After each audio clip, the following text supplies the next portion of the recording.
This is, less than a year into our marriage. We have an infant son, and the three of us are pushed off the road by another vehicle.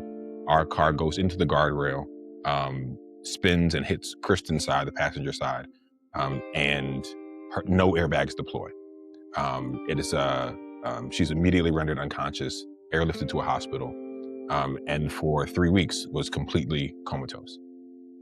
This is in every way the worst thing that can happen to somebody, the worst thing that you can expect to happen at the beginning of your marriage. And I would not wish this on anyone.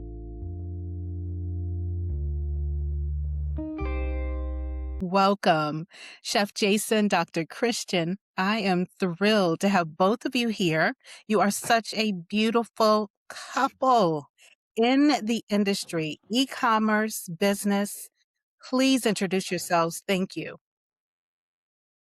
Absolutely. So I will go first because I saw him getting quiet and looking at me because Oh, you he first. wanted. Yeah, go first. So my name is Dr. Kristen Edwards. I'm the founder of Black and Green. And Black and Green, I started in 2017 at a marketplace. The Black came from me reading the book Our Black Year by Maggie Anderson, which talked about her family's commitment to spending all their money with Black-owned brands for a full year. And then the green came from me reading the article from the Environmental Working Group that products marketed to Black people are more toxic than products marketed to anyone else. And so I kind of put those both together to create Black and Green to be an easy one-stop shop for folks to find all natural, non-toxic Black woman-owned products. But I was trying to do that myself and it was really hard. I had to go to a lot of different stores, had to figure out where I'm going to shop from, and just it was a lot of labor. And when people were trying to be conscientious consumers, I wanted to make it easier for them. So that's how Black and Green was born, to be an easy one-stop shop to buy all natural, non-toxic products. We've grown since then, understanding that products is only one piece of that non-toxic pie. And it's also about the thoughts that you're having. It's also around the food that you're eating. And that's when I'm going to push the conversation to my husband to talk about the piece of how food plays into the story of non-toxic living. Well, thank you for that segue. I am Jason Edwards. I am my wife's better half, or not as good a half, and I am the founder of EatsNBeets. I am an educator by trade. I'm a professional musician for many years, and becoming now a professional home chef. And so I've been doing private dining for a couple of years now, and it's been something that is much like Kristen's business, kind of a combination of passions and desires coming together. So the idea that what you eat is really important, as she said. The way that you think about food can be changed. It's a malleable thing about your brain and how you can change what you think about food, your mindsets around food. And also the idea that any information that I have, much like my wife, I want to share. Like, it's not worth having knowledge if I'm not going to share it with somebody else. So Eats and Beats became a way for me to let other people know about the things that I'm doing as a layperson, essentially, much like, the famous people like Gordon Ramsay and such. I didn't go to culinary school.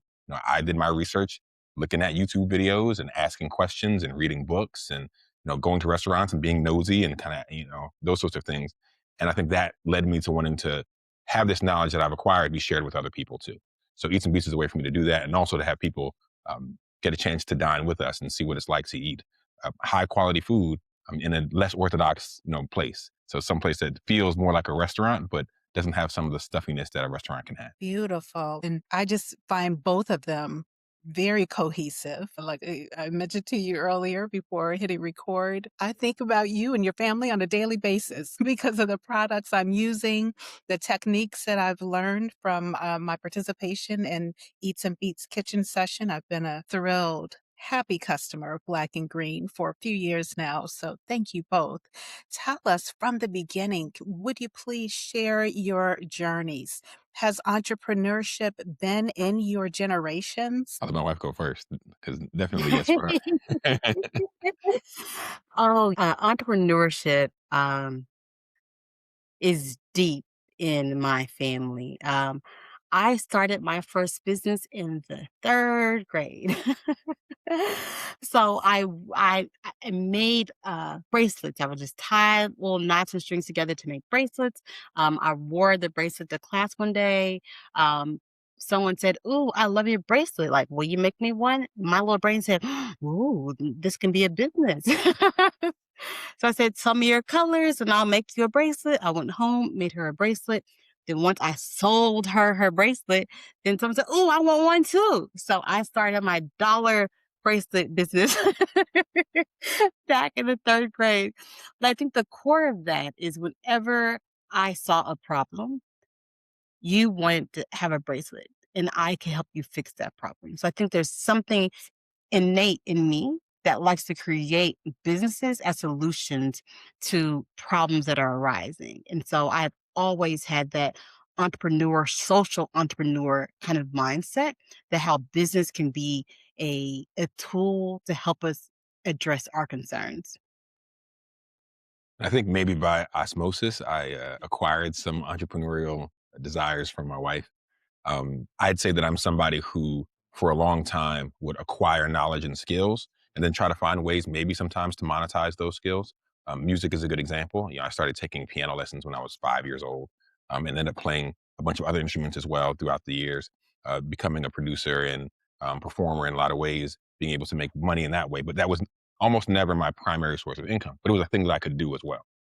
Um, Also, tutoring outside the classroom was another way that I was making money, generating income. And then at some point, well, most recently in my professional life, I was working as an educational coach. So working with Black male teachers in their first 3 years of teaching in the public charter school system. And it was a great, fulfilling job. I enjoyed it a lot. But then somebody came into office and said that DEI initiatives were supposed to be canceled. And so I said, basically, where am I now? What should I be doing now? And my wife, to her credit, is always willing to let somebody pivot, sometimes in least opportune times, what I would view as the least opportune times. This is the same woman who convinced us, halfway through our pregnancy with our first child, to switch from, we had a whole plan set up of where we're going to go to the birthing center and all that kind of stuff. She said, "Nah, don't want these people." And I'm like, "Little baby's coming. I don't know what to do." And she goes, "No, believe and trust that we're going to find another way." She also got me at that time to quit my job. I was at that time a school administrator. I was an assistant principal at a school, and I was not enjoying it. And she goes, "Quit your job, do something else." I'm going, "You are telling me a lot of things that I don't want to hear right now, that I would rather just, I don't know, suffer in silence is the best phrase." But I think that idea of being an entrepreneur, of doing something yourself, for lack of a better term, catching what you kill, was something that was daunting for me. I felt a little bit afraid of doing that. And I think it was mostly through kind of the goading and encouragement of my wife to say, "You're good at this thing. Why not have other people see that you're good at this thing? You can make money doing this thing. Push yourself out there, see what happens." So I will say that the credit of my entrepreneurship is really vicariously inherited through my wife. When we know better, we do better. And Yeah. you, it sounds like you just did not know based on perhaps conditioning. You speak much better for you than I could ever. But based on how we're conditioned, based on what we're exposed to, right? That's pretty much what we're constantly focusing on and therefore manifesting. So it's awesome when we're able to cross paths with other dynamic spirits, right? Especially different from ours, because we don't wanna keep we don't wanna remain the same. We're evolving beings, Mm, right? mm. And so I just love it. Your creator knew what he was doing when he hooked you 2 up. I love it, I love it, I love it. May I ask, Absolutely. how did you all meet? We have fabricated stories, but then the truth is less exciting. Well, I'll say, oh, whatever it is. We met on Tinder. Yeah, we're part of the millennials who got married and met each other digitally. So, yeah, we're both in our nearing 30 or in our 30s, and serendipitously swiped right and swiped correctly, and here we are now. You know what? That the more we, again, evolve, as a human race, the more normal that is. Maybe Yeah. 30 years ago, people were scratching their heads saying, "Is everything okay?" But Uh-huh. at this, we all know one another and we've never been within each other's Mhm. presence. But Yep, Right. I have been corresponding with Dr. Christian, over Black and Green. And well, even prior to that, yep. I first met Dr. Christian, excuse me, in a in a virtual festival Business Marketplace Festival hosted by our beloved, love, come on, Casey area. We absolutely love her, of Blaze. And yeah, ever since the first time I heard Dr. Christian's message, looked her up, saw what she was doing, I was like, oh, you can count on me being and I bought, gift cards, etc. Because when you find something you believe in, you wanna Mhm. promote it.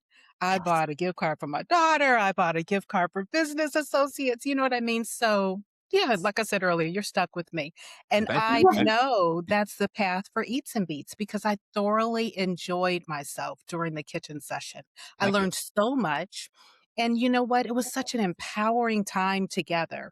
All of us were connected virtually in Mhm. your kitchen following along as we were discussing the various ingredients. And it was just really, really empowering intellectually. And then, of course, as we're able to put all the ingredients together in our own spaces, we're sharing that really awesome experience. So, hey, hallelujah, you met on Tinder and look at the fruit today, right? Right, And right. this is just the beginning because like you said, you're even bringing in your music, your artistry regarding your musicianship. And I can't wait to see where that goes virtually. Soon enough, you'll have your own channel and social pages just for the music production alone. Your creator knows what he's doing. So go ahead. You were Thank we you. were talking about the legacy of entrepreneurship. Jason, it sounds like you're first generation entrepreneur, if I'm not mistaken. I won't say first generation. My grandfather actually was a tailor who owned his own shop. And so that's something that existed with him.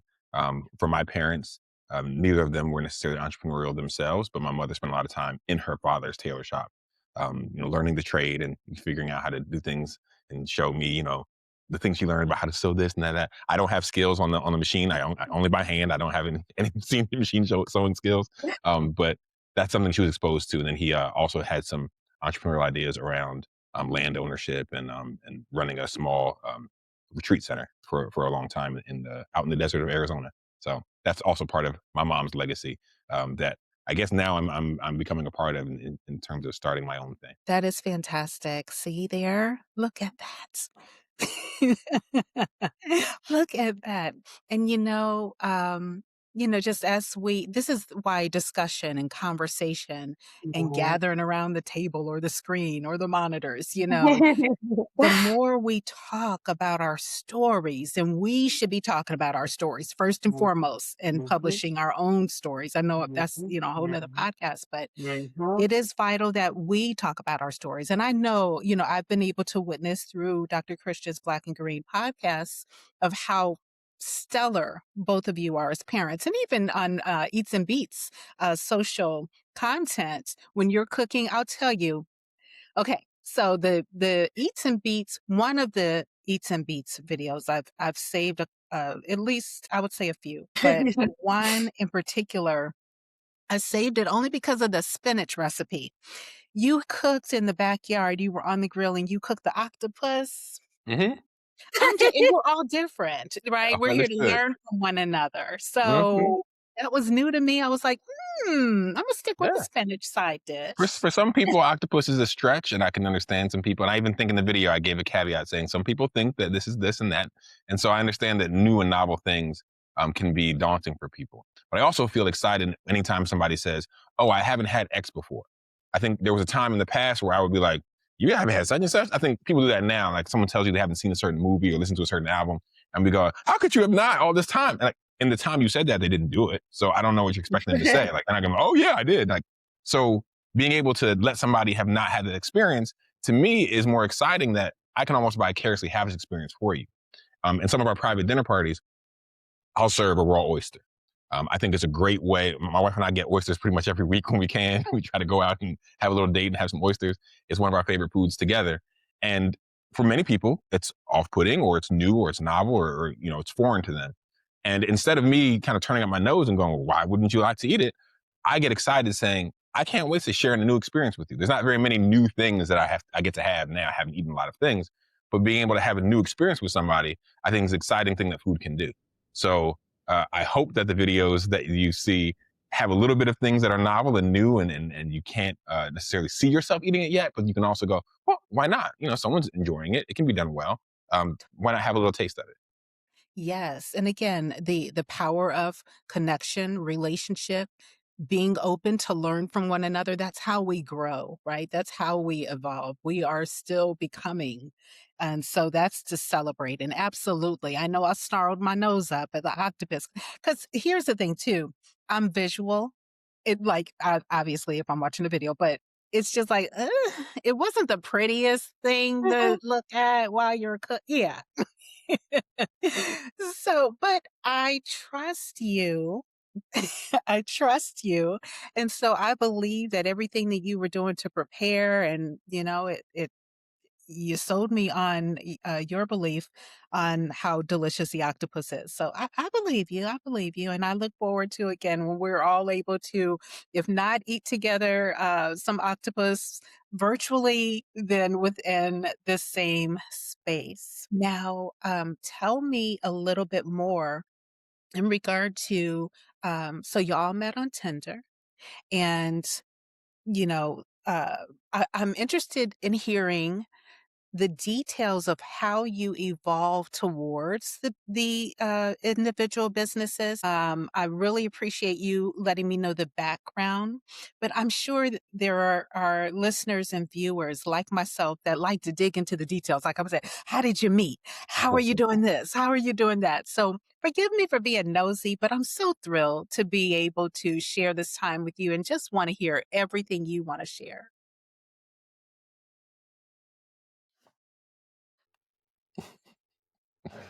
I was like, "You threw it to me every time. You pick one up first one time." All right, okay. Thank um, so just in talking about our own, I guess I'll uh, try to explain how our relationship building maybe was giving signals to these businesses kind of as we merged and progressed.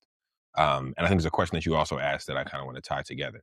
So I appreciate that you can see that the things that we're putting out into the world, our businesses, are really just extensions of our own selves and our family.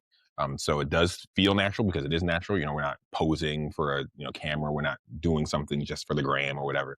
So that's something that I think was just authentically ourselves. And that's part of what drew me to Kristen in the first place, was that we met each other without kind of sending our representatives for each other. It was a way of being authentic from the start. So we connected online. I didn't necessarily reach out to her through messaging for a little while, and Kristen kind of, called my bluff a little bit. She was like, "Are you interested? Are you even who you say you are? Like, what's up?" And so I messaged her, and then we exchanged numbers. And pretty soon after that, I sent her text messages, and she goes, "Well, I haven't heard your voice or seen your face, so I don't really know if you are who you say you are." So I said, "Okay, fine, whatever." So we get on a FaceTime call, and through the power of the internet still, and we end up having a phone call that lasts for about 6.5 hours. Just the very first time we speak, 6 hours. And it felt familiar in all the best ways.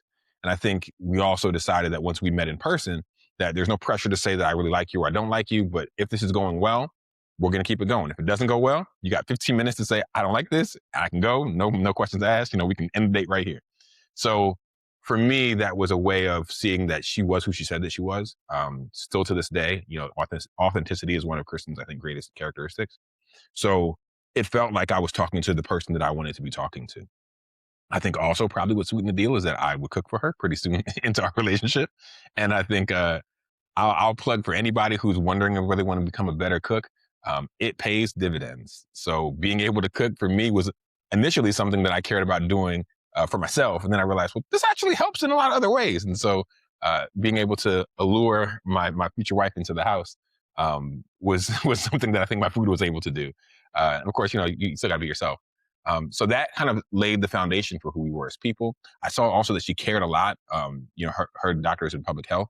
And so I met her soon after she acquired that doctorate.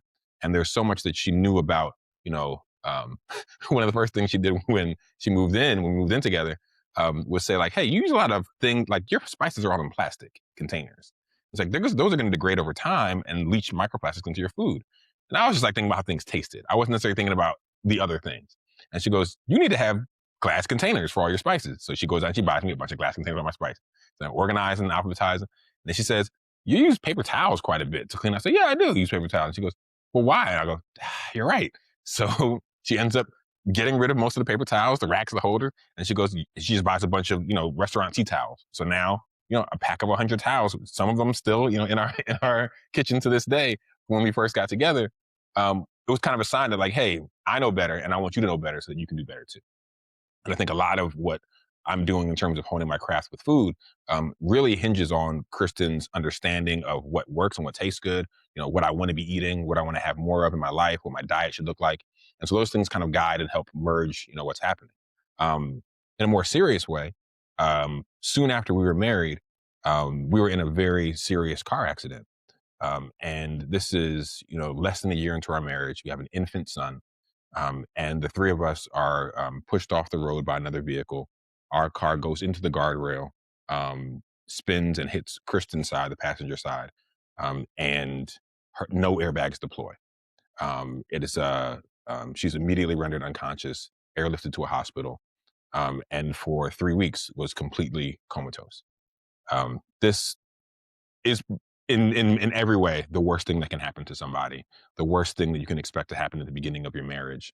And I would not wish this on anyone. This is nothing you would wish on your worst enemy. And obviously you can see that Kristen is an amazing person, has come back in so many beautiful ways. But at that time, there was no way of knowing what was going to happen. And it was unlikely for some of those moments for things to progress and proceed the way that we wanted them to. But one of the things that was really important, um, there were moments where I would sit with the recovery team and we would walk through the list of what needs to happen for this next day or 2 days or 3 days or week. And they pointed out two important things. One is that when Kristen was able to start vocalizing again, there's a condition called aphasia where your brain and your mouth don't really connect well. And so there's some um, linguistic tasks that she had to master and understand that were very similar to things that I've taught in the classroom, like being an English teacher for 15 years at that point almost. I was like, oh, I've seen this before. And then we had a long conversation. I and her nutritionist had this long conversation about what she should be eating. And so many of those things are like, oh, well, I make these things. I can do these things. And so my routine at that time would be to leave the hospital after staying the night, go to the grocery store, oftentimes the Whole Foods that was close to the hospital, buy groceries, go to the apartment we were renting at the time, play with my son for a little bit, make some food, take a nap, and box that food up and take it to her for the next day's meals.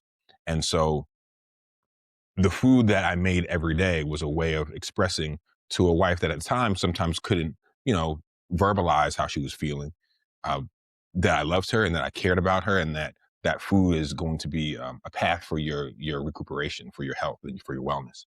And so that felt like um, a really dramatic but consistent way that the food that I made and the way that we connect over food and the nutrition I have a chance to um, use as a way of communication can help fuel her body and her spirit.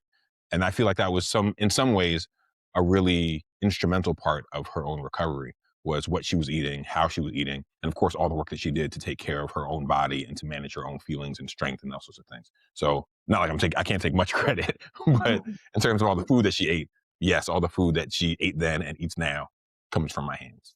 Mhm. That when I was waking up from my coma, one of the first things I said was "food nasty." Yeah, the hospital food was not hitting. That was one of the first things I communicated, that this food is nasty, and I was like, "Food nasty, please help me here." So, food has always been a very integral part of, like, health and wellness and balance, and it frustrates me that hospitals have nutritionists that know what patients need. They know, what needs to be in foods. As a past hospital administrator, this was one of my frustrations, but we still don't do those things, and so it's it's it's it's very disheartening, but I'm luckily and blessed and have so much gratitude for the fact that my husband talked to the nutritionist and made sure he made things that would help fuel my body's health and healing process. And you know what's so powerful, y'all? I love the way that you're sharing this information because it just um, brings testament to the fact that we are beings, we are energy that influences life or death, right? Literally during my quiet time this morning, I had my candle lit and, coffee, etc.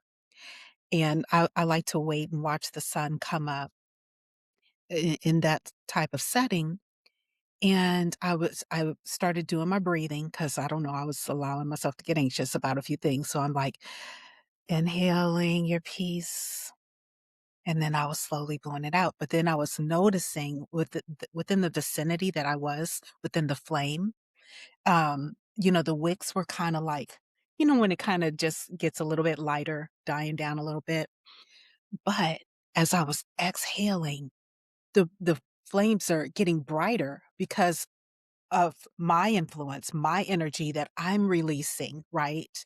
And although I'm sitting across the room, it still affected the light, right? And I know this may sound corny, but it is what it is. I didn't create it. I'm not making it up.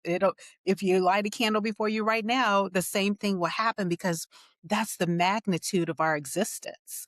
We have so much power within us. And what Jason said was, despite the grief and all the trials, I cannot even imagine what he was going through internally, seeing his bride suffer like this, knowing just having to go through the trauma of the impact, the collision, all of the trauma that you're carrying, Chef Jason, and having to work through and still march your family through this season. But because of the powerful love within you, you knew, I'm going to do everything for my family that I can. I'm going to go home. I'm going to play with my child. I'm going to get into that kitchen, use what I have, use my hands, use my mind, use my heart. I'm cooking with love. When our ancestors used to always talk about cooking with love, or, oh, she put her foot in it, all of that is real. Your testimony is so awesomely beautiful and life giving. Such a beautiful testament to the power within us, what you're willing to do despite the circumstances. It wasn't the end of your story. It was the beginning of a powerful legacy. But Yeah. allow me to mute my mic and let y'all Oh take no, over. it's true. It's beautiful. It's astute as well. Absolutely. What I challenged myself post car accident is it easy to look at what was taken from me, what was done to me, what I lost. I now have a traumatic brain injury. I have cognitive delays. Things take me longer to always catch on. I'm permanently disabled. I can no longer teach the same way I taught in the classroom before. So I could choose to look at my scenario through the lens of look of all that I've lost. Or I can choose to look at like, what was God trying to teach me? What did I learn? What are the upsides? What are the improvements that I've gotten? So one of the biggest lessons for me was the power of gratitude and to appreciate more.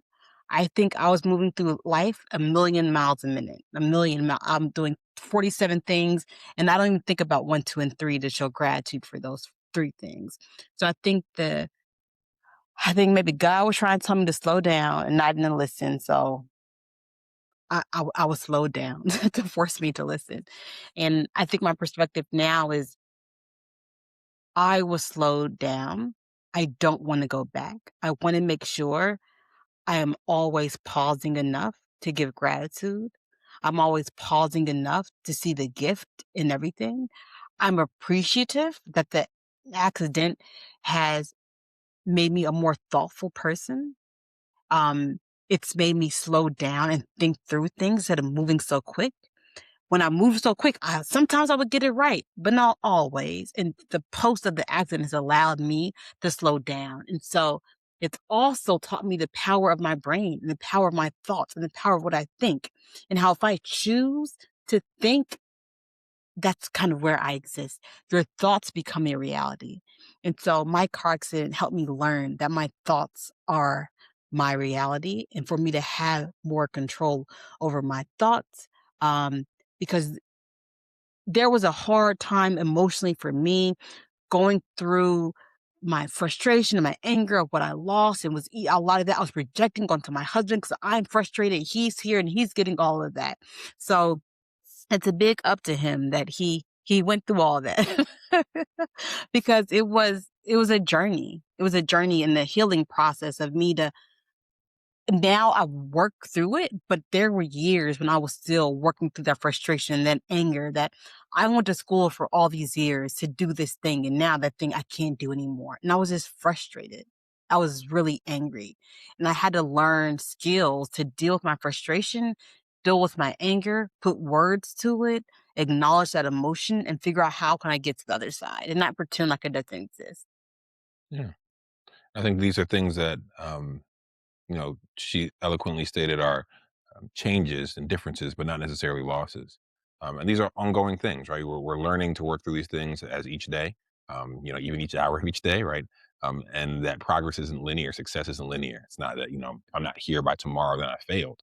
Um, so I say oftentimes about Kristen that, I'm often impressed, but I'm never surprised that there's this ability to move to a new place that may not be what you predicted or what you anticipated, but I'll find a way to make that work. And that to me is probably the hallmark of a great entrepreneur, right? This idea that I can look at a setback as an opportunity to look at something a different way. And yes, something can be frustrating, but also at the same time, it can be an opportunity that I wasn't looking at another way. So I think about even each day as an opportunity to do that, right? As we work through the things that are challenging for us, there's another opportunity for us to figure something out, to do better with the next time.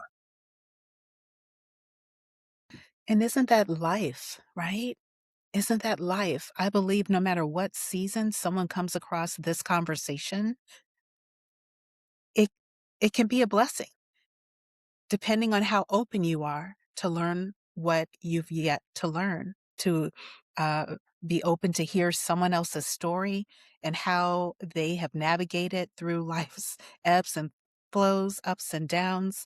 That's what we all do for one another. We have so much more in common as human beings on this planet, on this rock, more commonalities than we do differences, regardless of gender, race, culture, continent, etc., right?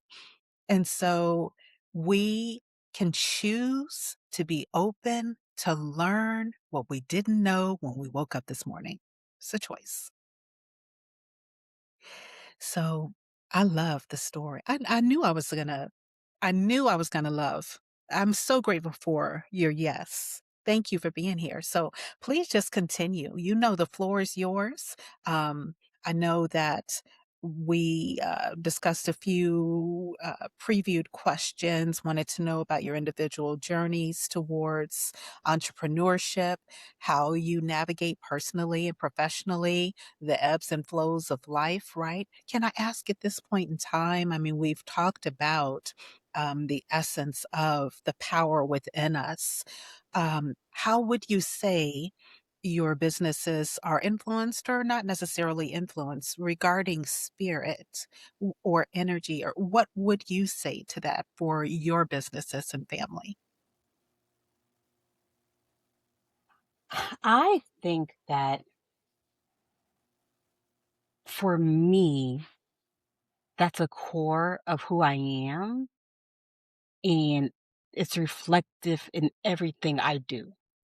So I'm God exists inside me and kind of guides my intuition to make certain decisions around my business, to make certain decisions around parenting, to make certain decisions around partnering.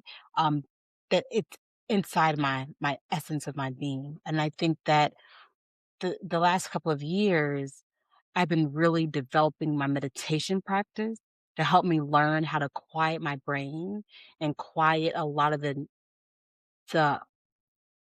understanding that my thoughts become a reality. It made me become curious why I had thoughts that I didn't necessarily want to be there. And so how can I in meditation became a practice, me trying to reshift my thoughts.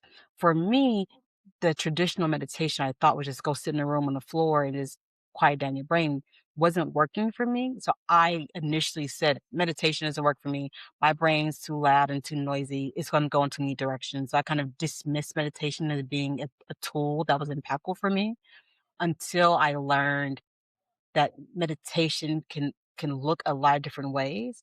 For me, the meditation that works is running. I go out and jog, I can run, and I put on a guided meditation while I'm doing that. That helps me clear my brain, that helps me get some focus, and the guided meditation helps track me to think on a certain path. And so that is great for me. And my process now, when it's warmer outside, I'll go do my little run with my guided meditation, get my mouth in. And after I do that, I will sit down quiet and do a sit down meditation and kind of work my brain into it. And in that moment, I can clear my brain. I can clear out my thoughts. I can figure out where this noise coming from. And I can challenge it. I give myself power. Like, Kristen, you're thinking about that. Why you think about that? Is that going to help the greater good? Why is your brain here? Let's reroute your brain to think about something else. I don't think I understood I had the power to change what I'm thinking about. I thought, well, this bad thing happened. Of course I'm going to think about that. Isn't that normal? No, you get to choose. When something bad's happened, you get to choose how it feels. You get to choose where you go.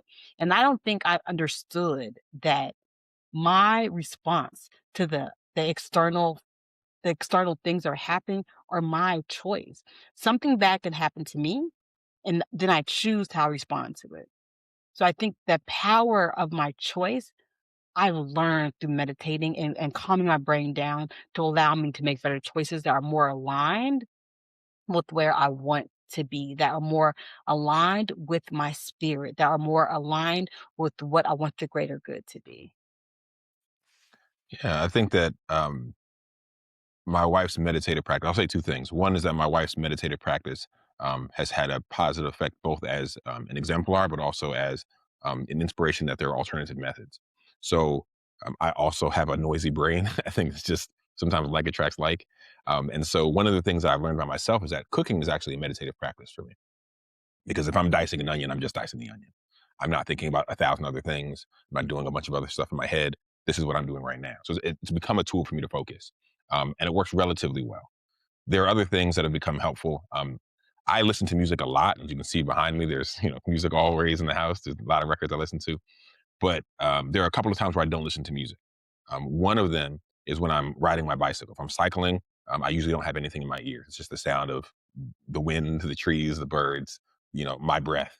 These are things that I'm able to kind of focus in on. And then, probably about 7 years ago or so, I started taking up meditating in a sensory deprivation chamber. So, in a tank of very salty water, where you float without any effort, and it's completely dark and it's mostly soundproof.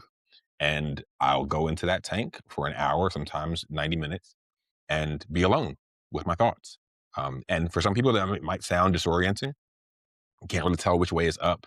You're kind of, it almost feels amniotic in some way, right? Like I'm sitting inside of a womb, and it's room temperature or skin temperature water. It's completely quiet. It's silent, and opening your eyes reveals nothing. And so all the things that were stimuli that get my brain to be distracted, a sound, an errant noise, looking at something, thinking about something else, these things start to melt away because almost by force that there is nothing else present to distract me from what I need to be thinking about. And so being able to hone in on my breath in those moments allows me to have some level of calm and some peace that I think the normal day-to-day hustle it's harder for me to be able to get that meditation in, throughout the day. I'll say that about the meditation. I think the thing about our businesses being in some ways spirit led, I'll refer to something you said earlier about this idea of energy and matter. And I think about the idea oftentimes about how physics is in some ways spiritual to me. That energy can't be destroyed or created; it just is, and it moves from place to place. Same with mass. And so this idea of transitioning matter to me is part of like the alchemy of cooking. Is I'm turning one thing from one state to another. It didn't go away. It didn't disappear. It just turned into something else. And I think about that also in terms of the connected, holistic nature of things. That all the world is unified, all the world is one. You and the candle in the room, you are one. You're part of the same energy, the same universe. And so I think about that from a business perspective. Like, wouldn't it be nice if the thing that I do all day is an extension of myself and of my being?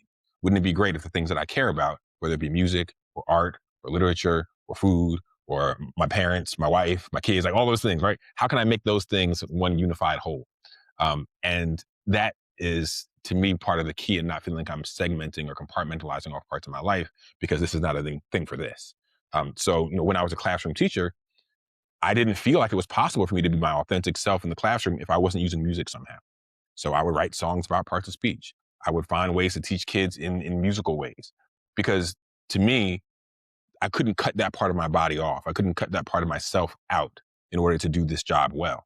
And I think about that now, even in the kitchen. I can't do something else and be somebody else to make this work. It's got to be me. So all the things that make me, all the things that are parts of me, parts of my life, they got to go together. They got to stick together. And so that to me feels like, in some way, a spiritual thing. Aren't you glad your creator brought you a bride who said, quit your job? Aren't you glad? I am glad for that. I wasn't at first. I was scared. And like she said, sometimes the creator shows you in a way that you didn't want to be shown. But here we are. We evolve. Yes, yes, yes. And that's what my hope and prayer wish is for those who do come across this content as well, that you understand you always have options. You always have options.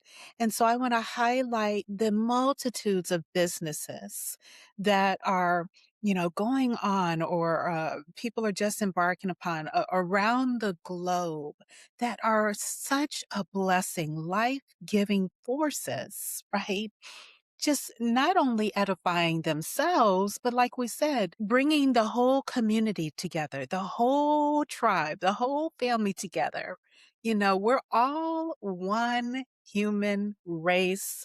Come on, Frankie Beverly and Maze. I'll, see if I can get the rights and plug it in right now. No. Look, if you can But afford it's that, that's pretty good. You can get some "We Are One" in you here. better reach behind you and pop that I'll go ahead in. and pull that off. Yes, but we're all one, and it's all one. When you talk about the music, the rhythm, you could have rhythm while you're cooking, right? The rhythm of e-commerce, even. I know it sounds like a stretch, but it's all cohesive because we're creators, created by the one that created us to create. Be creative in your business. When I brought up blackandgreen.com, BLK, excuse me, Dr. Christian, BLKANDGRN.com, blackandgreen.com, she's done such a beautiful job aesthetically arranging, and it's just a gorgeous site that welcomes you, right? The video and just the way that everything flows color wise. So I feel at home the minute the website pops up. I'm able to scroll and be comfortable, and it's just I've been there, She's like for that with everything. So I what and you I yeah, see on the site is how our house is. If yeah. people come for our dinner parties and they go, "Oh, this is," and I can't take any credit for that. That is, me saying yes to the things my wife wants to do in the house.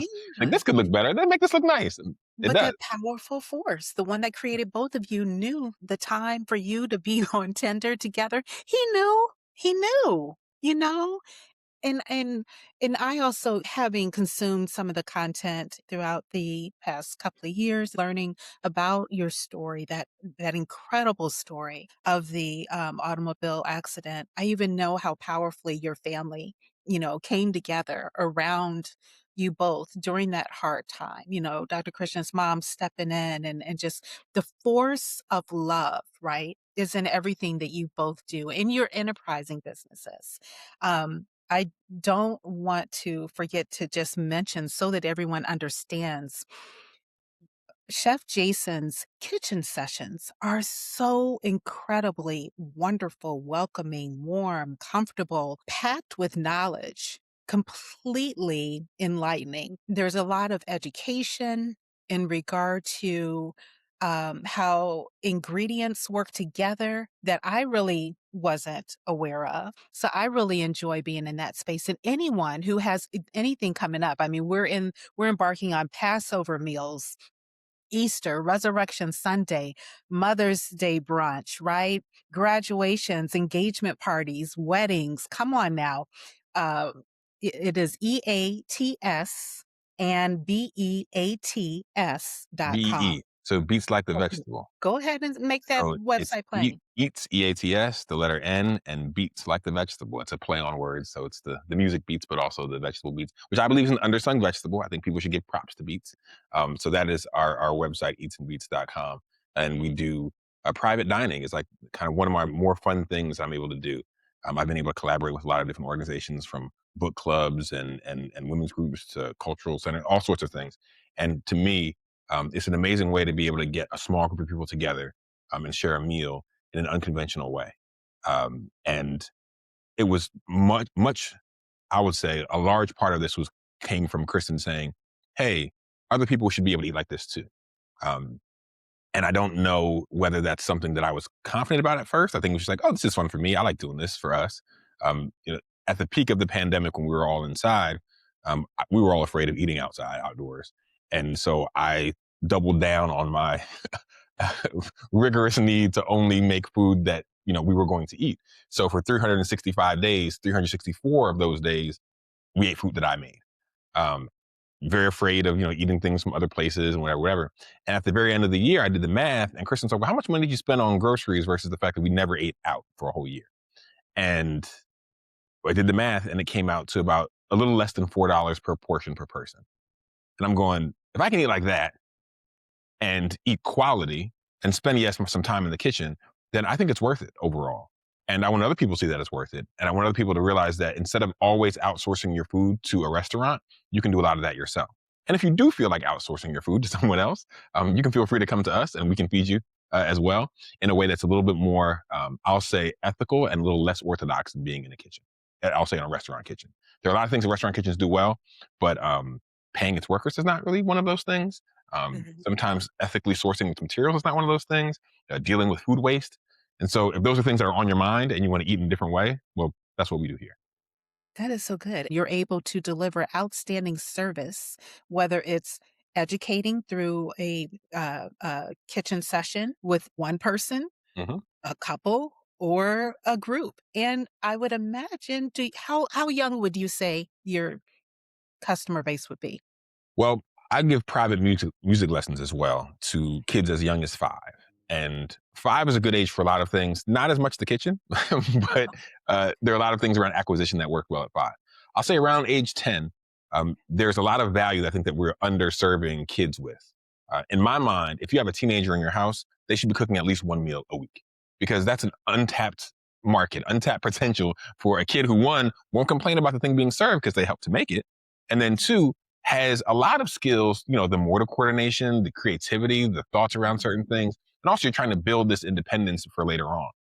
I sat in the kitchen a lot and watched my mom cook, from an early age, watched my dad bake. He did all the baking of cakes and pies in our house. And so these are ways that I saw this firsthand.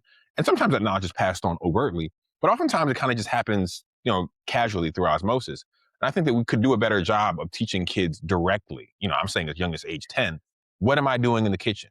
Some of the videos that you'll see on Eats and Beats are just because, either of our sons wants to be there while I'm cooking. And so Mhm. it's fun for them to make a loaf of bread, for them to mix something together, to do any of these things.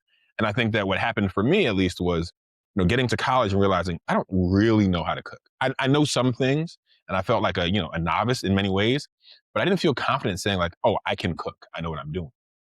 So I think giving a kid an opportunity from age, 10 to 17 means that when they're released to the world to do things on their own, they're not, you don't have to worry as much about what are they going to do when they go to the grocery store? How are they going to be able to figure out what to buy and what not to buy? How are they going to navigate what they should be doing in their kitchens?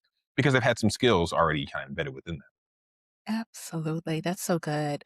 Now I've got 2 thoughts. You can call me kooky. I can edit this part out if it bothers you.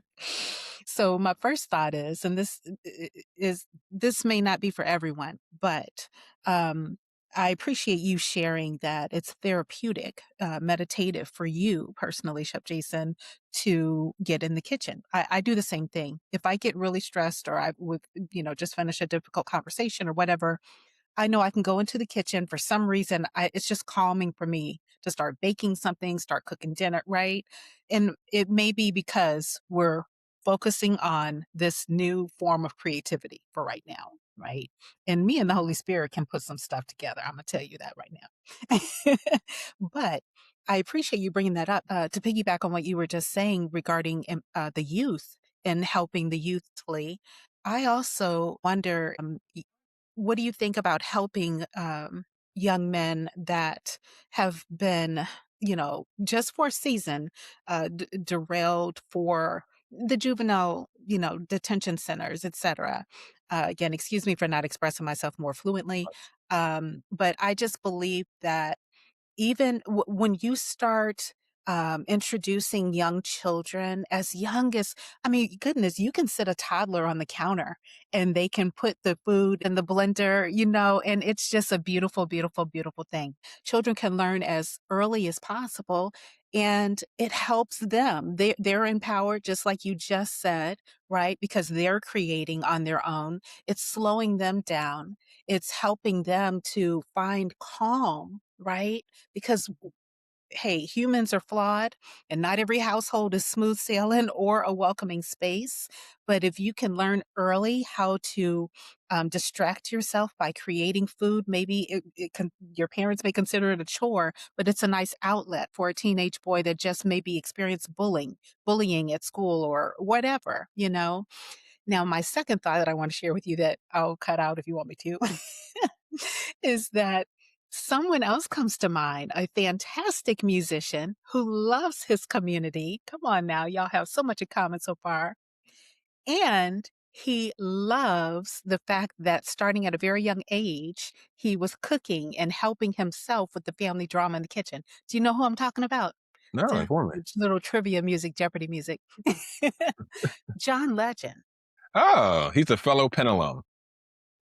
I There you don't know go. what that is. So he graduated from Penn a couple years before I went. And I So wondered if you meant pen. Okay. yeah, so Oh, you that's said Penn alum. I'm yeah, sorry. I thought yeah, you said fellow one alum. word, like a pinto. Gotcha. Oh yeah, so no, it's really interesting. I think, and his wife, I think, is like a cookbook author, right? As far as I know. Okay, cool. Yeah, it's an interesting premise. I think that there's an idea that uh, I would say that music and food are really connected, kind of in an innate way. And if one doesn't speak to you, the other might. And I think they go together in a lot of different ways. It's not necessarily everybody's happy place to do those things, but I think to even receive those things. I mean, my wife dances while she eats. I think those things go together in some way. So I can see that there is some maybe some similarities, some cohesion there. I think that in general, we oftentimes look at food as a chore, kind of as you mentioned, but in many ways, this is a chance to express yourself artistically. So yeah, I think, students who are coming out of the juvenile justice system, that's a great, opportunity for them to be able to use a skill that potentially can help them be more productive in their lives later on. So yeah, I think what you're saying is spot on. I think it makes a lot of sense. Yeah, and the thing that popped up for me is a connection between food and love, that I often think that food is something you can make with love. You can kinda infuse your love into it, which is, my encouragement for people to pull away from restaurants, because when a restaurant is cooking your food, it's not love that's in your food. It's a product. They're making money off of it. So that it's a different kind of energy that's in your food versus if you make your food at home with love and now you are consuming that. And I think love is such an important thing that's needed, that love consciousness, and that we have the power to kind of build that into our food, to be thoughtful about what we're eating, cook with love, share that love with others, and that energy can be transferred. And so I would encourage. And I'm not the cooker in our house. As a consumer of said food, I would encourage someone in the home to prepare it with love, because it's just another avenue to kind of uh, to pass that love on, in all the different pockets of people. So I think about this for children to kind of think of that as being a skill and technique that they can use early on. If you're re-entering into society from a juvenile, as a skill. And I think that this is changing subjects a little bit, but I think that in America, we have done a really good job of snatching skill building away from people. So we don't know how to grow our own food. We don't know how to cook our own food. We don't know how to fix our toilet in our house. We don't know how to make our cleaning agents. We don't know how to make our own ice cream. They took a lot of these skills away. So we have to go buy things. We have to go purchase a lot of things. So I really would love for us to get back to teaching these skills to kids, teaching skills to people that you don't need to spend money for on everything. You can do it yourself. And Yeah. I don't mean to step on any toes regarding the health industry. However, you being the absolute, novice that you are regarding healthcare administration, wouldn't you say that applies to the products? I mean, I know the answer because that's why I've been a customer of Black and Green, your baby, for so Mhm, long because mhm, I came across Dr. Kristian Edwards, who mhm. passionately understands the need. There's power in that nature. The creator has already Yes. planned out. He did Mhm, the original meal planning, right? mhm.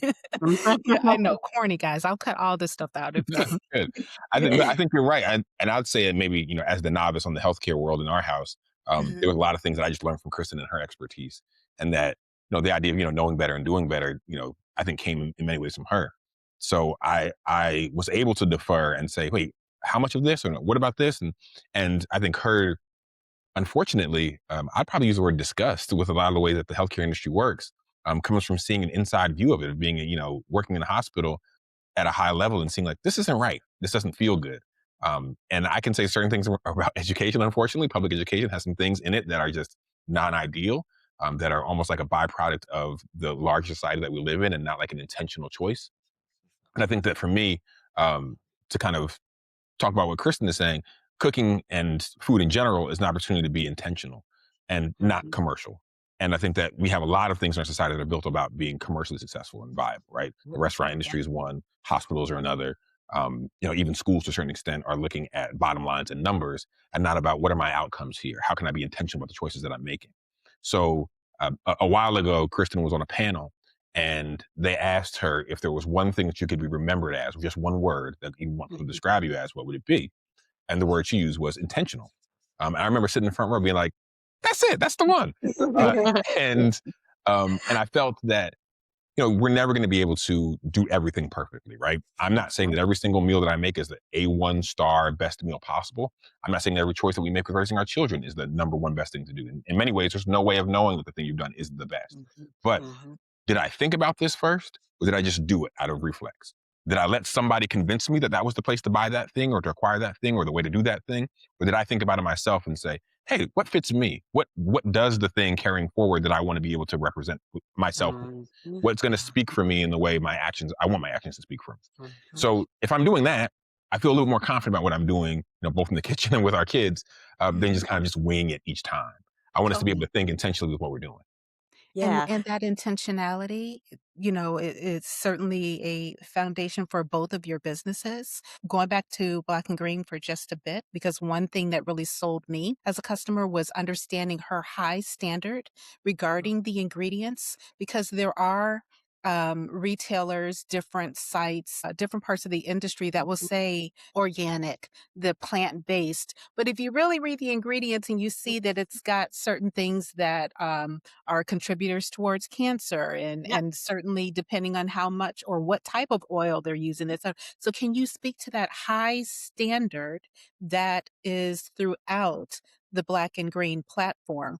I can trust that as a customer when I want a true natural base cosmetic, laundry detergent, scents for my home.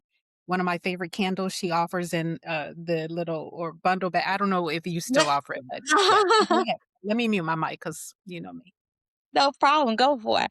I that was kind of one of the one of the main things I wanted to make sure I did with Black and Green is that purchasing products was so complicated. And the reason why purchasing products was so complicated, because it's something called greenwashing, where big industry was packaging and marketing things as if they were natural, as if they were healthy. So for the lay eyes, like this said all natural on it, this said organic on it, this said whatever on it. So I assumed it was exactly what I needed.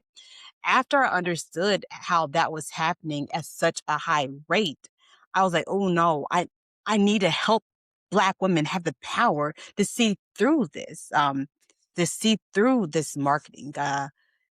My opinion of marketing has gotten more harsh over time. That I view it now in a lot of ways that you are trying to manipulate people's behaviors with a lot of times dishonesty to get them to behave the way that you want them to behave. So I am not a big fan of marketing. I think this is probably one of the root causes of what I have done to kind of really stagnate Black and Green's growth in a lot of ways, because I refuse to use some marketing techniques that I know would increase sales just because they don't feel good with me. I don't want to send you, say, we're only going to have this discount for 10 minutes. Come by now, because I don't want you to waste your money. If you don't need it, don't buy it. I don't want you to buy things that you don't need. I want you to understand you can use the same product 7 times for 7 different things. I want you to understand you don't need a lot of it. So I have an interesting relationship with the e-commerce world. I have an interesting relationship with the consumption of things, which is I think is probably one of the reasons why Black and Green is successful, is because my customers know that. They trust me. They know my authenticity. They know I'm not trying to sell them, and they feel safe. I feel like in most places where you go buy things, you don't feel safe. You feel like people are going to always try and trick you. They try and make you spend more money than you need. They try and tell you something does one thing and it really does something else. And so I was very important for me to create Black and Green to not do that. And the reason why I can is because I don't need Black and Green to make me any money. So that's the reason why I can choose to make poor business decisions, because if I needed it to pay all my bills, I might be forced to make decisions that weren't aligned with my ethics and my values and my spirit. But luckily, I'm blessed where I don't have to do that. And Black and Green is not created that way. And I get to lead with my heart. I get to lead with, I want to connect you with the things that you need. I'd rather you keep that money in a bank account earning interest than coming to buy a product that you don't really need. That's not the typical mindset of a president of a marketplace. Most people want you to come spend all your money with them and go broke trying and max out your credit cards and go into debt. I don't want that. Um, and I try to do everything I can from a marketing perspective, from my email perspective, from my social media perspective, to make it clear that Black and Green is not trying to bait and switch you. We're trying to educate you. We want you to understand about the toxic ingredients in products. We want you to understand that your thoughts become your reality. We're trying to hold your hand as you walk through life to live happy, healthy, and free. And if that means buying a product from Black and Green, great.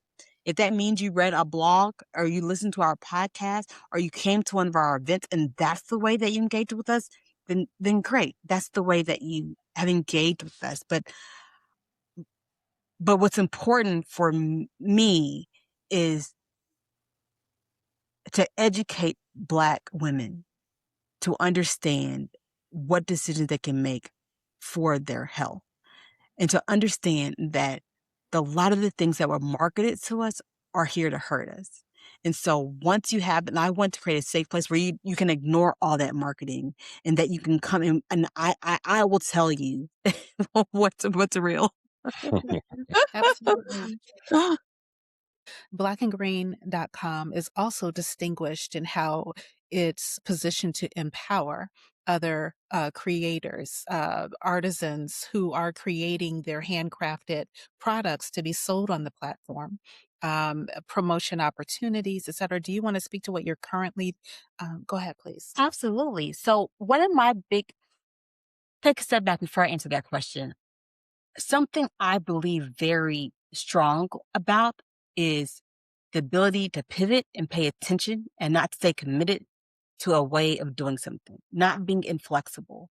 So, one of my responses to the Target boycott was understanding customer behavior. What I heard, a lot of the language being is we're no longer shopping at Target, we're going to shop directly from the brands. I could see that kind of being the push, that would kind of being the move of customer behavior. So I reorganized Black and Green to kind of work in the same way. That what's important about Black and Green is that we research the products, we test the products, we sit them on we test them for a long time to make sure that they're good, that they work, that they are effective. We go find them for you. We are going to still doing that. But now, when you come shop from Black and Green and we have posted all the products that we test and that we love, when you shop directly from the brand. And so what that does is a couple of things. One, that gives that brand your email address. So they can continue to share with you all the things that they have coming out. The previous way that we did it, when you shop directly from Black and Green, that brand didn't have access to the customers in the same way. So that impacted their growth some. Now, under our new model, we don't have your email address in the same way, but now they do. So that gives the brand more ability to grow and to thrive. And so that's something I feel that's very important to Black and Green. We're only successful if all of our brands are successful. So I started Black and Green to help those brands be successful. So anything I can do with my formatting or my business organizational structure to help the brands thrive, that's exactly what I want to do. Another upside of this new business model is I used to have the limit by capital. I could only purchase so many products to bring into my warehouse that I only had so much money to do that. Now, with this new model, I could onboard more brands. I could onboard more products that meet my standards because I don't have the same limitation of capital. I can also expand outside of personal care products. I can go into sustainable jewelry. I can go into sustainable fashion. I can go into pots and pans. I can go into children's books. I can go into more areas now, which I'm excited about because I found that people who are making all natural products go and pull up the Black and Green standards and build their product off of the Black and Green standards. So whether they're on Black and Green or not, they are constructing, they're crafting their products to be sustainable. If we can have that same impact on the sustainability when you're building jewelry, when you're building clothes, then that's a larger footprint that we can have. So whether you sell on Black and Green or not, you go and look at our clothing standard. You go look at our jewelry standard and say, hey, I want to make sure I'm all these things when I create something new. I think that having that kind of impact warms my heart so much. That just lights me up. I mean, that's your legacy. Look at all the change you've already been making, right? And again, I will say, you are still just in the beginning. I'm thrilled for you, honestly. If there's anything more that you would like to share, go ahead, Kristen. I had a question for Mhm. Chef Jason. I want you to talk about how we have a no waste kitchen and how that is a Sure. key part of our ethos. So just talk through the no waste philosophy, what that means, or what else we do around the home. I'm gonna Yeah, hand it off to you. sure. I wish this was more rehearsed. So, I think part of what we talked about earlier about things being connected and interdependent made me start to look at how the kitchen was a place where, in many people's homes, it's almost like a nexus of waste, where you see a lot of things happen that don't seem to make a lot of sense, but they're just things that we've done for a long time. So, there's, in my mind, kind of a unifying principle upon how the kitchen runs, and that I want to waste as little as possible and to use as much as possible. That's going to help me keep my costs down, but it's also going to make sure that I'm kind of being ethical and conscientious about what I'm doing in my kitchen. So, one example of that in a practical sense is I don't grocery shop with a list. I think sometimes someone goes, what do I want to make? And they go, oh, I want to make lasagna or I want to make whatever. And they go to the grocery store and they have an idea that I'm going to make collard greens and peas. And you get there and you realize they don't got no collard greens. They're not good. And then you get stuck and go, well, what do I do now? And I don't like that feeling. And so I walk into the grocery store outside of general staples and such with no idea what I want to get. But I do know what seasonally is available, what looks good, what's fresh, what's on sale. Those things usually kind of coincide and do the same thing. So I go to the grocery store and I, load up on the things that look good, right? This last harvest that I got, leeks look good. So I got some leeks. I got some Brussels sprouts. They look good. There are certain things that didn't look so good. The collards didn't look great. So I swapped out of that. In my mind, it was like, okay, I'm going to doing something else. And that's one way, right? That's a practical way. So now I know that what I've gotten, I have the best quality of what that's going to be. It's going to last longer in my fridge. I get home and I make sure that whatever I'm storing now is going to be prepared properly.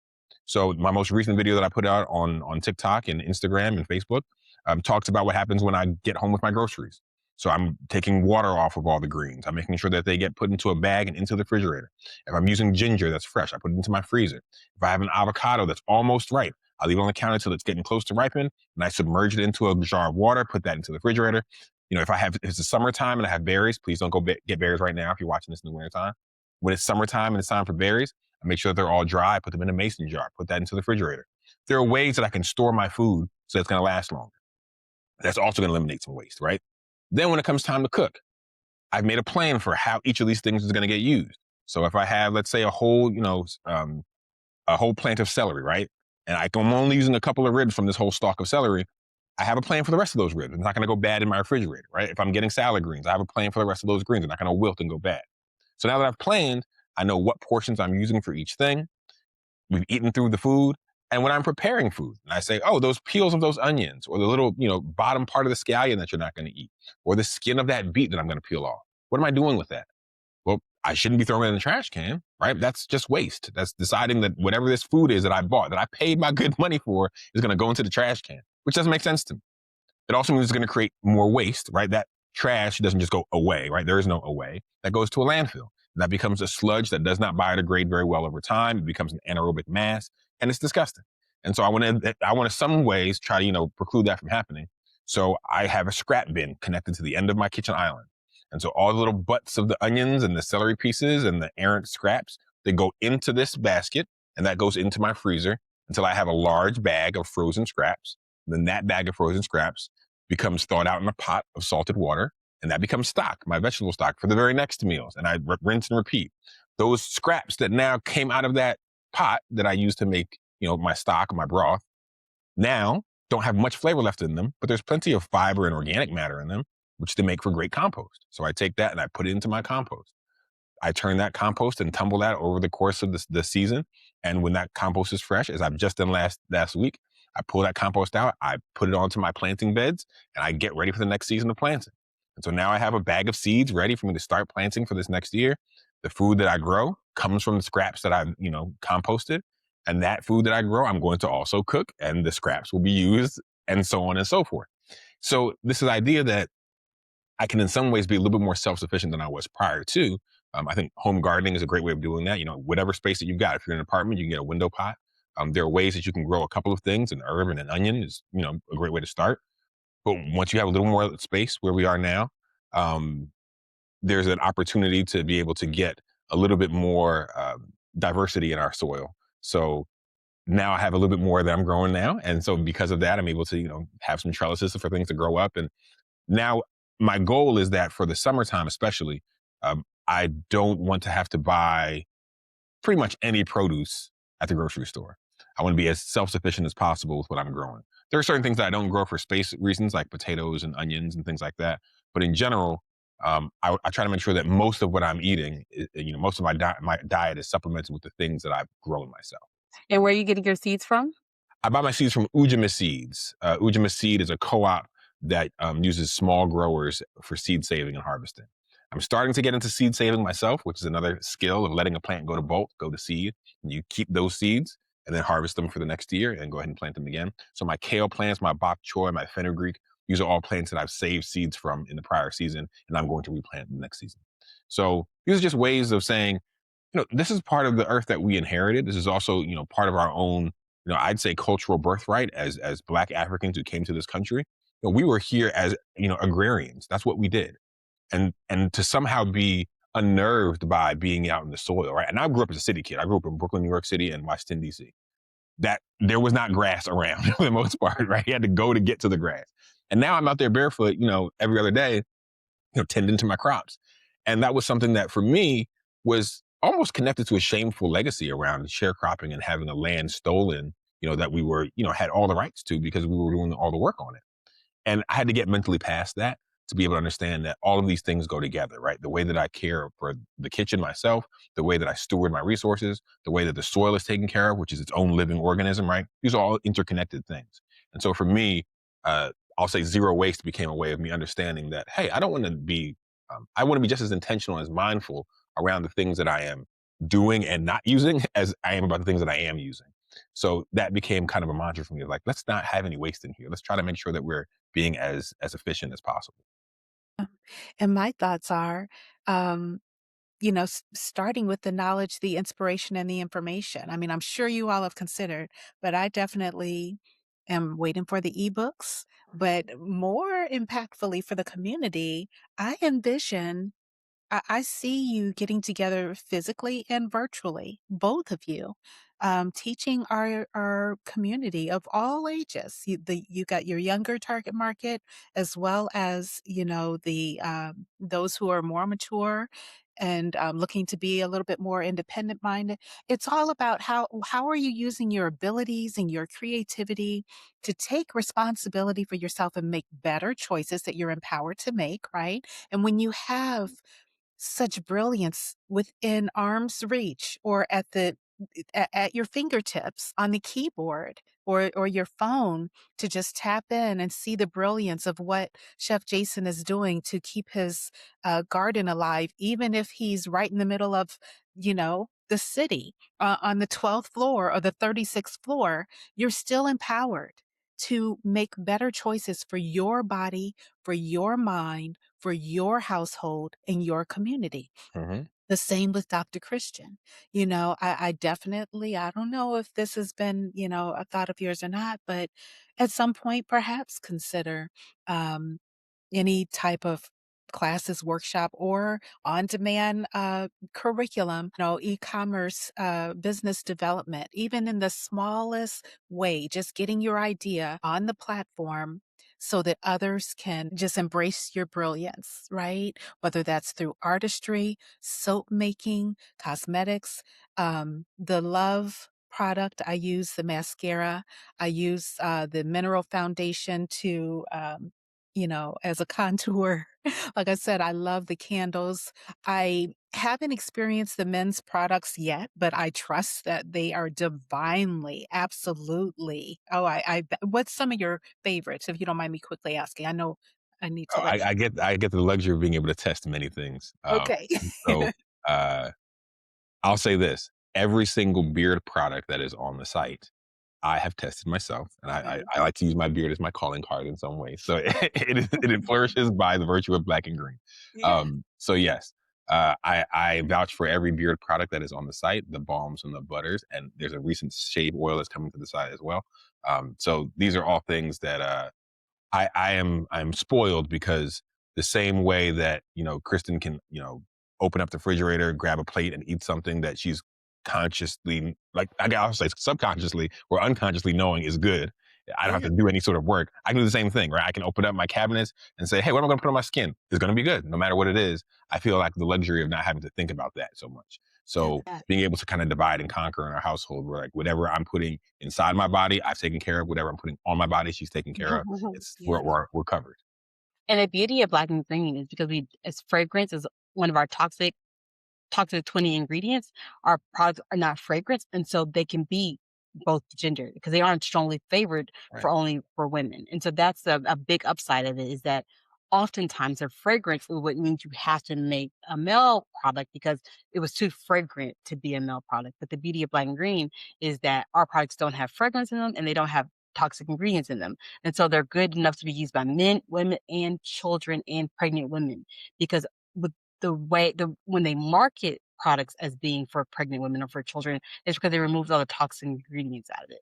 But black grain doesn't have toxins and ingredients anyway, and so we are good for all those different populations. That's good. I wanted to ask you, Dr. Jason, Mhm. prophetic. I don't know about that, but I'll take it.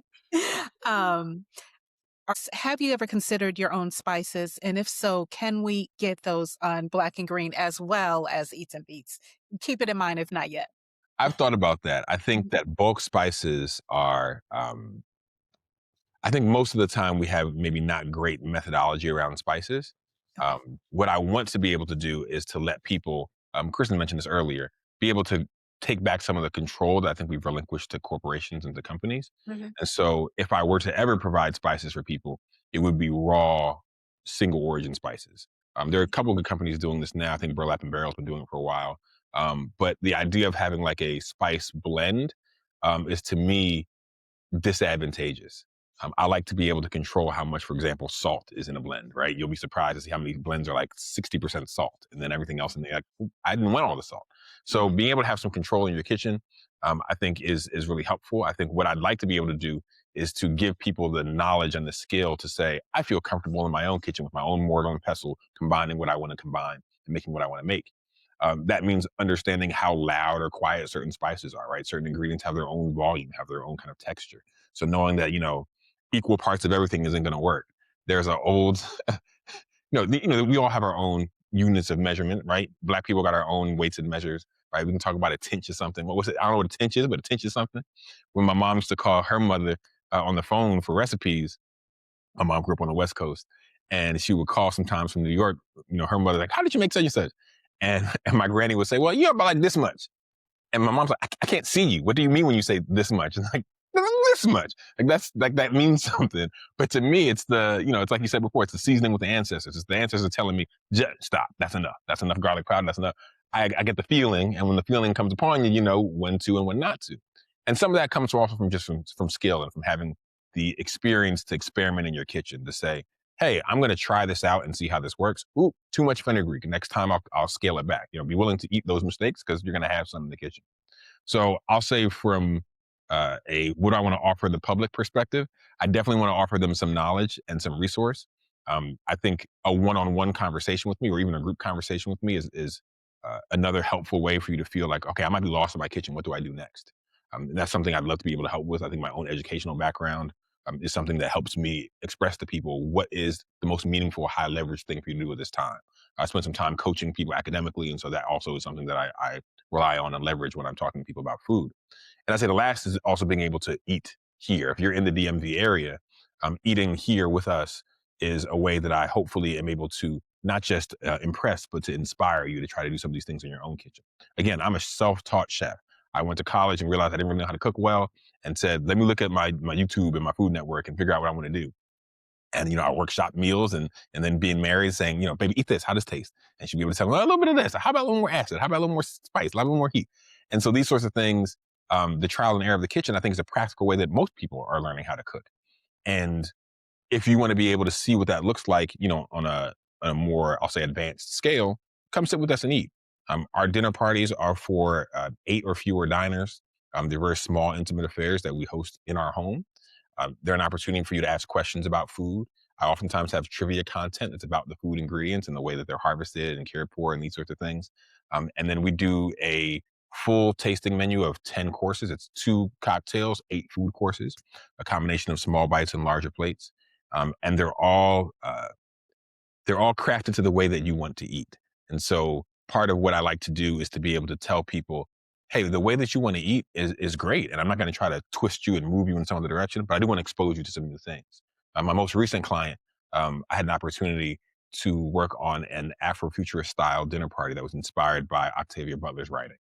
And so the menu was really a chance for me to be a little bit more esoteric sometimes, but also a little more creative in the kitchen, and thinking about something that was cyclical, that was a cycle, a circle. So our dinner party included meals that flowed into the next. So whatever ingredients existed in one meal, one of those ingredients would remain for the next part of the meal and build a new context around that. And then I would pick a different of those ingredients for the next course and build a new context around that thing, all until it came back to the full circle of returning to the first ingredient that began it.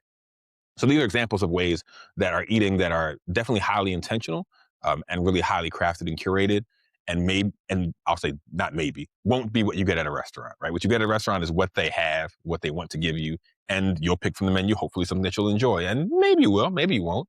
But if you're dining here, we've already talked about this, 2 weeks prior, and we've already talked about what your menu is going to be. We have a plan for how it's going to be, and then you get the surprise and the experience of walking into the home and sitting down and eating something that is hopefully beyond your expectations. So I like to underpromise and overdeliver. That's the kind of person that I am, and the work that goes into workshopping your meal and your courses and all those sorts of things, that's the pleasure of what I like to do. That's where the work comes in. That's where the time comes in. Is workshopping this particular dish, making sure it hits the marks that I'm trying to get, making sure that each dish speaks in and of itself, but also makes a cohesive whole when you think about the whole menu itself. So yeah, and if you want to do that yourself, I can talk to you about how to do that with yourself. If you want to have a dinner party and impress your friends too and inspire them, I'm here to talk to you about how to do that as well, because that's how I began. I love that. You can book them individually at eatsandbeets.com. So Okay. you talk to your 7 friends and go, I really want to do this. And you have a time that you want to work it out. Come to eatsandbeets.com. You'll see that on the top, there's a link for a dinner party inquiry. And from there, you'll schedule with me a time for us to have a call.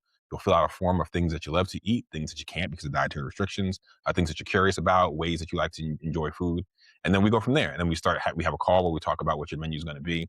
The Okay. format is relatively structured how it is. So you're going to get 8 courses. You're going to get 2 cocktails. Sometimes we do wine pairing. Sometimes we don't. Love that. But that's in my mind, it's a great way of having something that is curated and bespoke, and it's something that is unique to you. And it's a one-time, one-off experience. You'll never get another meal like that at a restaurant in your life ever again. And so the idea of having a one-time kind of ephemeral moment that you can kind of keep in this one time, this kind of crystalline experience. To Mhm. me, I enjoy that. I enjoy the fact that no two are going to be alike. You can't look at someone else's menu and be like, "Well, I got the same thing." You will not get the same thing. So whatever you see online, whatever content you see, is a meal that was made for that one client. And if you want to have your unique experience, you'll get meals that are created and crafted just for you. Do you all have any Airbnbs or short-term leasing, that you provide for if we were gonna fly in to? Yeah, well, no, we have some long-term leasing You that Chris do? already filled. Gotcha. But short-term is an interesting thing to think about, to consider. So I'll Okay. let my wife answer that question. Yes, and now you got my brain going, like, "Ooh, we should do some."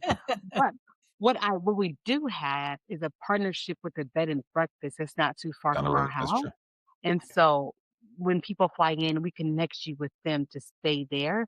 I also have some neighbors who have some Airbnb properties, so if the so we don't own them, but we can help navigate it.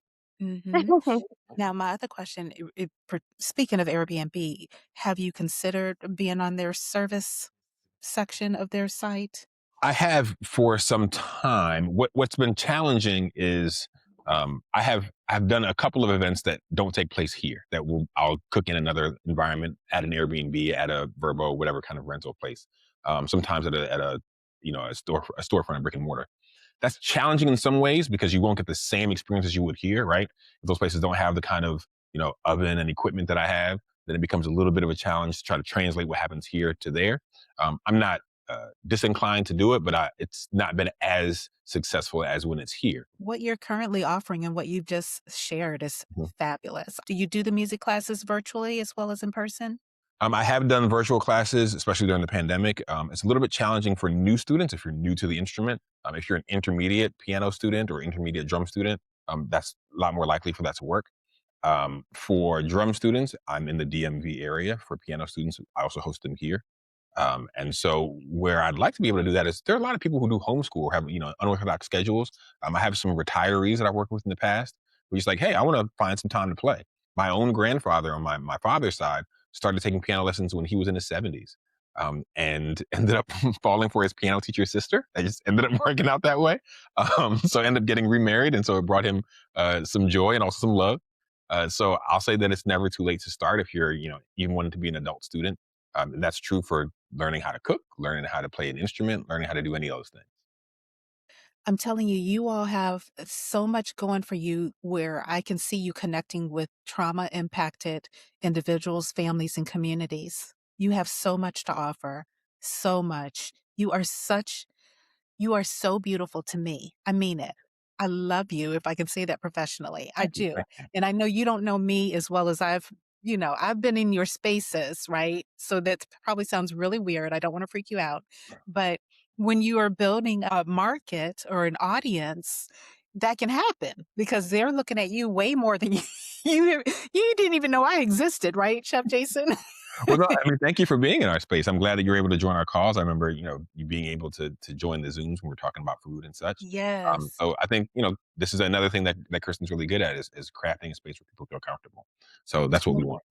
Yeah, the relationships is vital to business, and if other people could get that, would our world would be a better place. The only other question I have right now, would you be combining the, companies regarding your events? Because of now, the kind of the motivation you gave our last Black Oasis, he did a presentation at our last Black Oasis, and his presentation probably got the highest remarks, the highest score. And so now you have re-energized me to try to think of trying to think of it, of trying to recraft a new Black Oasis where we have more workshops, training sessions, than we have done in the past. Typically, we have more services and then we have panels of information versus workshops about different topics and a more educational approach. So now you've got my brain thinking about how we can make something like that happen. And when we do, I'll make sure you're in the room. I thank you. I thank you. Thank you very much for saying yes to being my guest here at Hues and Thanks. Business. Bye. Excellent. I appreciate you both so much. Any last words from me? Just thank you for giving us some time to talk about what we do and to talk about our lives and to give a small snapshot of how we live our day to day. So thank you for Yeah. that. I Yeah, would love no, to have you it was a back. lot of So please, fun. as things are evolving, you've got more event if you I didn't mean to speak over you, Dr. Christian. Oh, no, I said this was a lot of fun. We've been, trying to think of how to do something together, and so this was nice. I appreciate you. Thank Thank you you. so